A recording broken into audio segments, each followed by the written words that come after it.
story, my testimony. Beautiful, beautiful, beautiful. What another lovely, beautiful time that we have gotten to meet together, to share together, to interact together with you, our wonderful viewer. Of course, this is your host for the program, Humble Beginning, Bishop Dr. K. I welcome you with both hands. I trust God has kept you well and you are pressing on well, and the grace of God is sufficient unto you. What a lovely, beautiful time to meet again. You know, we have been having this program, and I want to thank God because of the flowing testimonies you have been hearing, and even people calling, texting, telling us how they have been blessed. And I also throw the challenge to you. You can text to us even as the program go on, or you can even make a call and tell us how this program is impacting you and how these testimonies which has been coming, the way they have been building your life. I want to take this opportunity, glad to welcome you in our today's program, and I know that the Lord is going to bless you. The Lord is going to do good into your life. It's a beautiful time to have another time to meet in the to meet together as we share and even as we interact. As you have been having guests, today we are not left behind. We have a blessed, wonderful, lovely man, gentleman, who is here together with us. He is Peter Kanyingi. I want to welcome you, Peter, into the studio. I want you to give you, first of all, the opportunity through this camera to greet the viewers who are now looking at you and feel welcome. Thank you so much, Bishop, for welcoming me to this program. And I want to welcome all our viewers from near and far. And as the bishop said, my name is Peter Kanyingi, and I thank God because of where I am and the testimony and everything that we are going to share here. I'm sure that you're going to be blessed because it is all about God, because it is not about me, it is all about God. So welcome from Loitokto.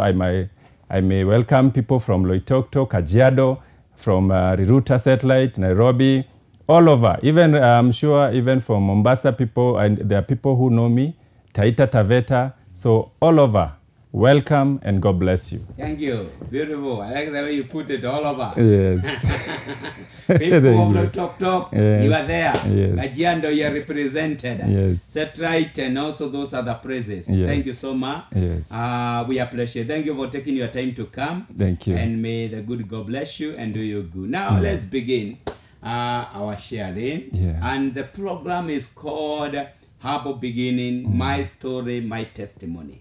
That means about our story and our testimony. Sure. I begin by knowing this Peter Kanyingi. Where was he born? Did he fall from the sky? No, he didn't fall from the sky. Peter Kanyingi was born in a place in Kajiado, Loitokto, where my parents are, Loitokto, Kimana. That is where I was born. Yes. Wow, Loitokto, Kimana. Yes. That's where you were born. Yes. And Loitokto is still under Kajiado. Yes, still under Kajiado. Kajiado is yes. expanse. Yes. Big, it's Big. huge. Yes. We thank God. Yeah. We bless the name of the Lord. Now, let's begin your early life. When you were born in Loitokto, you were born in a family of how many? Are your parents there? How was your early life? My early life, I can say, the year that I was born, I thank God. First, I will say my parents, both of them are alive. Beautiful. I thank God for that. And I am coming from a family of nine children. Wow, nice. So 7 boys and 2 girls. And you happen to be number what? I happen to be number 3. Number 3. Yes. Congratulations. Thank you. Yeah. So we grew up in Loitokto, in the place called now it is sub-county. We can call it sub-county, Kimana now. That is where I grew up. And I grew up and I went to school in the same place. And I thank God because being the third born, I managed also to like be the taking care of my siblings who came later after me. So I thank God because of that. Yeah. Oh, beautiful. Now, when you were born, 9 of you. Yes. What's the experience of being born many in a family? It is a good experience because in the recent times, you can see people are getting 1 children, 2, and it's like their world is full. But for us, we thank God because of our parents and God also enabling them and to be many. Because like when we were growing up, okay, there were challenges, but we thank God because we enjoyed being many. Yeah. Wow. Okay, thank you so much. And when you were growing together, when you were 9, what were the ages difference? Were you born almost the same time, or you are spread over?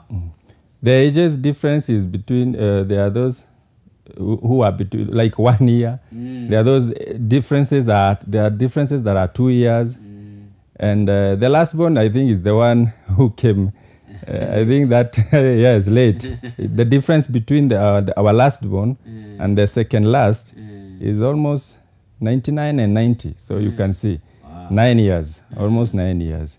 Yes. And when you are growing together, when you are many, I can see now the age difference. Yes. How was the experience, the feeding problem, the sharing of the duties in the house? You know, when children are small, yes, the challenges of competition. Yes, they were there because when we were growing up, I can remember when we were going to school, like we could, in the evening, we could like plan. Tomorrow, because my dad had kettles. So tomorrow, I'll be the one to wake up early, prepare the breakfast. The other one is the one to wake up and go and milk the cow. Yes, so there were those arrangements that we had. And I think there were good arrangements. Yeah, so that is how it was. Yes. Okay. Yeah. And I know as children grow, there are challenges.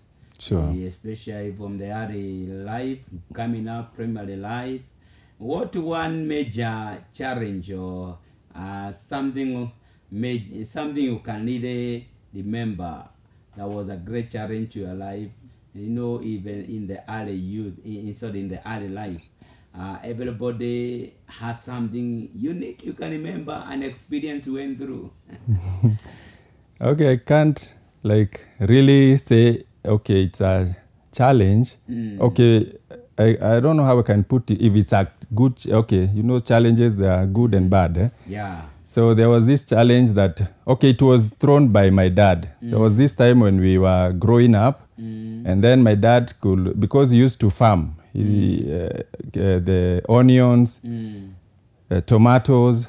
So there was this time that he told us as children, as his children, he told us, whoever is going to come like number 1, okay, not exactly the number 1, but all of you in your classes, everyone in his or her classes, if you're going to be like you are above, like between 1 and 10 in your class, he's going to go with you. He was to go with such a person, with him to Mombasa when he's taking like tomato or onions to go and sell. And I thank God because I managed to be 1. Wow. I think I came number 8 or 9. And then I happened to go with him to Mombasa at that age. And then there was this challenge for me. I don't know how it will people will take it, but I think I had a big head. Yes, my dad will ask me, because he used to drink those years. Okay, now he's not drinking. He will go to a club, my dad, and then he will give me an opportunity, sit there. You can ask for soda. Then there was a time he asked me, do you want anything else? I said I want a cup. And there was no size for me. That's why I said I had at that age, I had a big head. Wow. So that was a challenge for me because I really needed that cap, and there was no size because I could not wear a size for big people. For big people. Yeah. Wow, beautiful. Yeah. That's good to see that you are able to take the challenge. Yes. And you're able to beat the others. Yes. And even to go to more. How was your experience the first time moving out all the way from Loitoktok to Mombasa? I really enjoyed it because I think it was my first time to come out from our area, from our home area, and I think I didn't sleep all the way to Mombasa. I was looking outside, seeing animals, and seeing cars. So it was a good experience for me, going outside my home area. Yes. That's great. That's Yes, beautiful. yes, yeah. Thank you so much. Now, you finish your primary school there. Yes. Your high school there. Yes. And I heard you mention about Loitoktok, Kajiado, Setright. Yes. How did you head? Yeah. Now, first, my dad used to do business in Tanzania.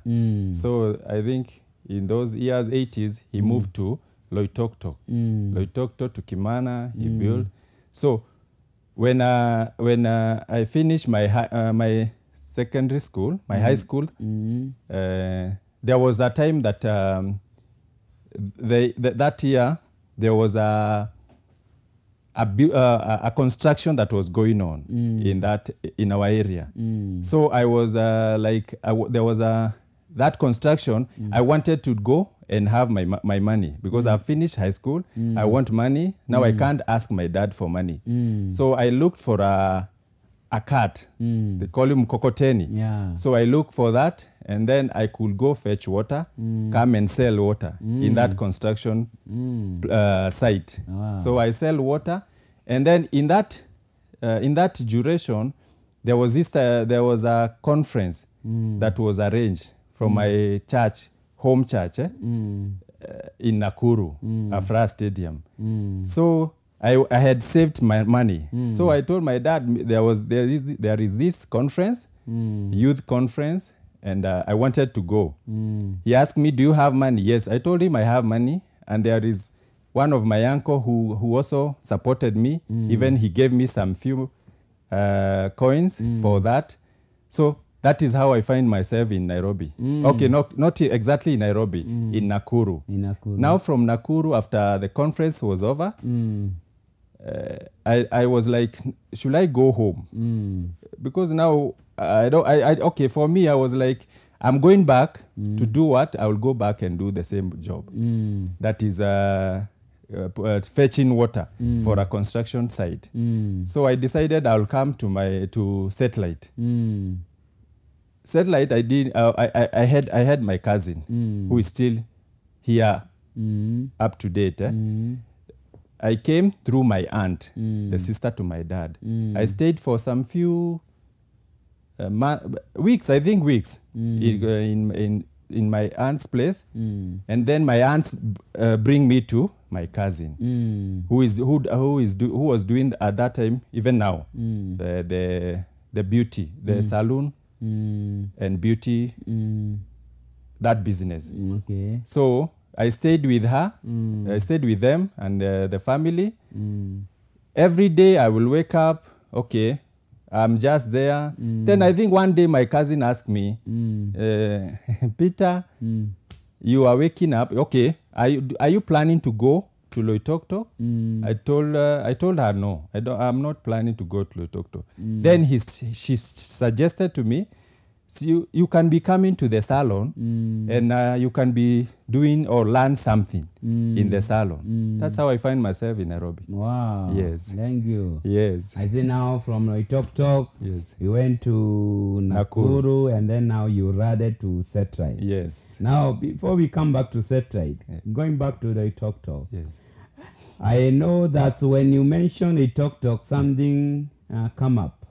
And Loitoktok borders Kenya and Tanzania. Yes. And there's something famous there called Mount Kilimanjaro. Yes. In your life, you never thought of visiting there? I've never visited Mount Kilimanjaro, but at least cross the border to a place called Tarakea. We just went round and then came back. It was like, you see, on a Christmas day, you have, on 25th, you have like eaten, and then you had you have fun, then you are like, no, let's go out. Now our going out was going to that place. Yeah, we crossed the border. There is a small town there called Tarakea. So we go around, and then the evening we come back to our place. How is the life at the border? Okay, I can't say exactly about the life, because you see we were just going. We go into, now we crossed to Tanzania, to that place called Tarakea, and then we came back. So I can't just say, I can't like elaborate a lot about the border. Yeah. Okay. Yeah. Oh, thank you so much. I know it's an experience. There are people who have never even crossed a border. Yes. And I remember once I visited there, I could see the uniqueness of the mountain. Yeah. Especially when you see the snow melting. You see it shining when the sun is the sun is coming up. Yes. It's really a very beautiful sight to be able to see. Now, coming back to your life, to set right. You came, you went to Kulu, now you're ready to set right. Yes. And your cousin has now invited you to be joining her to saloon. Did you join up? Yes, now at that time, after, I really thank God for my cousin, because, okay, I also thank God. And were it not for my cousin, I don't think I could be where I am today, because she really supported me. And then when when I began to go to the salon in the morning, I'll go even help. I will start now helping the small work I can do, because now there is a lot of work in a salon. There is something called retouch, there is finishing, there is a lot of pedicure, manicure. There is all that that contains in a salon or work. So I started small works. Yeah, even I could clean or fetch water for the salon, because people needed to be washed. So the first thing I learned is how to do a wash. Like a client has come, you need to, the client wants to be washed, maybe wash and blow dry. So I started like washing that client. So that's how it started. Slowly I came to know now I could do a wash and blow dry. Slowly I could see, because now this is something that you look what they are doing, and then you can start doing it. I started like finishing. When somebody is being braids, I could do the finishing, because the person who is fixing the hair, he will fix a small part, then I will finish. Slowly, I started doing also other jobs. I started even learning how to do eyebrows, because to shape the eyebrows. Slowly, I came to know how to do a retouch, doing the hair. So that's how I came to know that job. So in other words, you got a course of becoming a salonist. Yes. So you are a salonist. Yes. Beautiful, beautiful, beautiful. Yes. Our wonderful viewer, we are getting something good here. We are seeing a man who has been a salonist, and he began when he joined the cousin was doing it. And we are going a short break, and when he come back, just stay there. We are going to see how men do work in salon, and I know that we are going to learn more. Thank you. God bless you.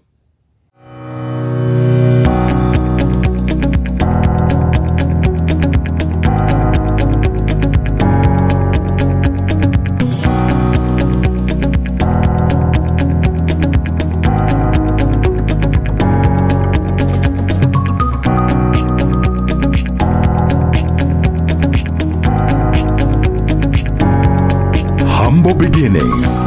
My story, my testimony.